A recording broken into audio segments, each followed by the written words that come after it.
Pemirsa, kami telah mengumpulkan sejumlah perkara dalam sepekan yang terjadi di tengah-tengah masyarakat. Di antaranya aksi seseorang yang nekat menganiaya tetangganya sendiri hanya karena halaman rumahnya jadi tempat parkir. Berikut kumpulan perkara dalam sepekan kali ini. Kami gelar untuk Anda. Mari sama-sama membangun, menjaga fasilitas pemerintah daerah.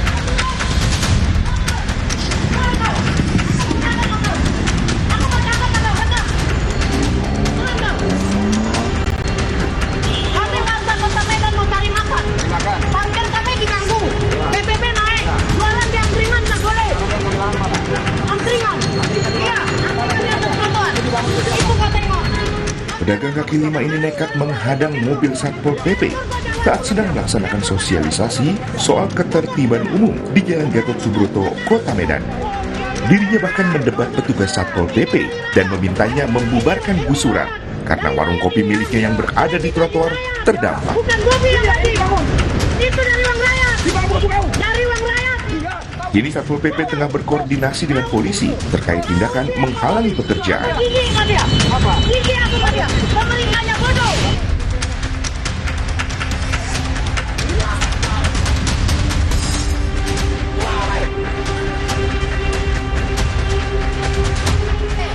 Aksi pembacokan terhadap salah seorang tamu terjadi saat digelarnya acara tahlilan di salah satu rumah warga di Desa Bayu, Banyuwangi, Jawa Timur. Pelaku tidak lain merupakan tetangga korban sendiri. Saksi mata di lokasi mengatakan, pelaku emosi lantaran halaman rumahnya kerap dijadikan tempat parkir tiap digelarnya acara tahlilan.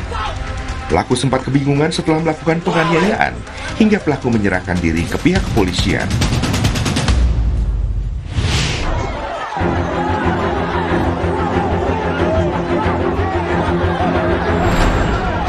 Mobil pemadam kebakaran ini diserbu warga hingga menyebabkan kerusakan. Diduga, sejumlah warga emosi dan mengamuk terhadap petugas pemadam kebakaran karena petugas pemadam kebakaran yang dinilai lambat tiba di lokasi. Tidak ada korban jiwa dalam kebakaran ini, namun 2 rumah warga hangus dan 1 unit mobil pemadam kebakaran dirusak warga.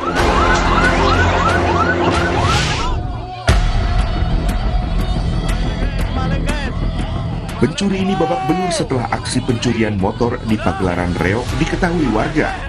Aksi main hakim ini terjadi setelah warga mendengar teriakan korban meminta tolong, hingga warga pun langsung memburu pelaku. Warga semakin emosi lantaran pelaku tidak mau mengakui perbuatannya. Tempat dilarikan ke rumah sakit terdekat akibat luka penganiayaan oleh warga, namun nyawa pelaku tidak dapat diselamatkan. Kita tahu jawab sorry, iya, benar. Kalau seandainya salah ya Pak, betul. Dan diputuskan oleh pengadilan. Nggak bisa. Oh, nggak bisa. Yang Para nasabah ini emosi hingga memaki petugas bank, mempertanyakan dana investasinya yang diduga hilang. Para nasabah kesal karena tidak ada kejelasan yang berimbas pada bisnis pinjaman di tempat lain hingga uang pensiun. Para nasabah ini sudah melaporkan kasus ini ke OJK dan pihak kepolisian, namun belum ada perkembangan.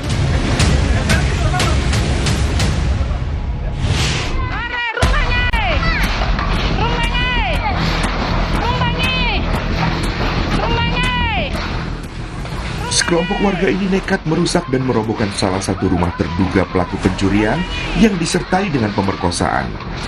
Peristiwa dugaan pencurian dan pemerkosaan itu terjadi sekitar awal bulan Januari 2024. Pelaku merupakan pria berusia 30 tahun, sementara korban yang masih tetangga merupakan bocah 15 tahun.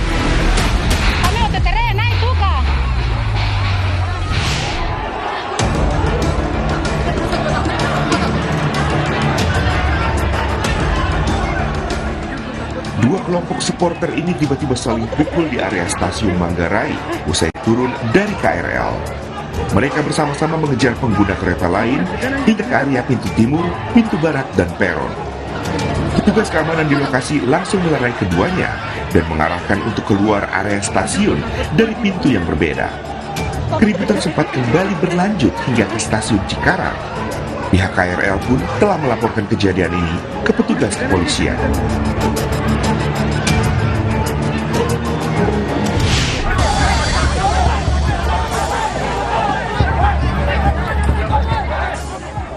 Keributan ini terjadi saat pengunjuk rasa ingin membakar ban bekas di depan kantor DPRD Sulawesi Selatan, namun dihalau oleh petugas kepolisian.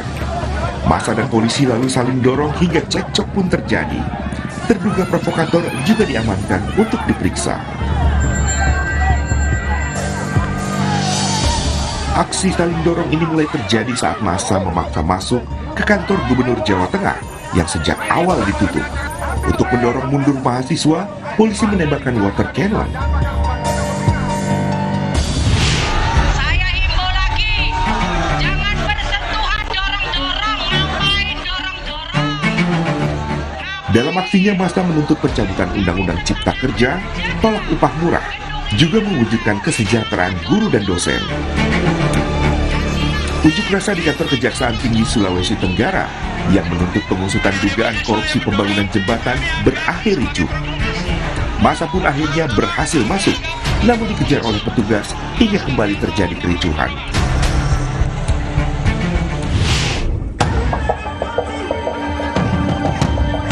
Beredarnya surat perintah penahanan jadi alasan aksi demonstrasi, namun Kejati membantah adanya surat penahanan mantan bupati. Menurut kejaksaan, yang bersangkutan masih berstatus saksi.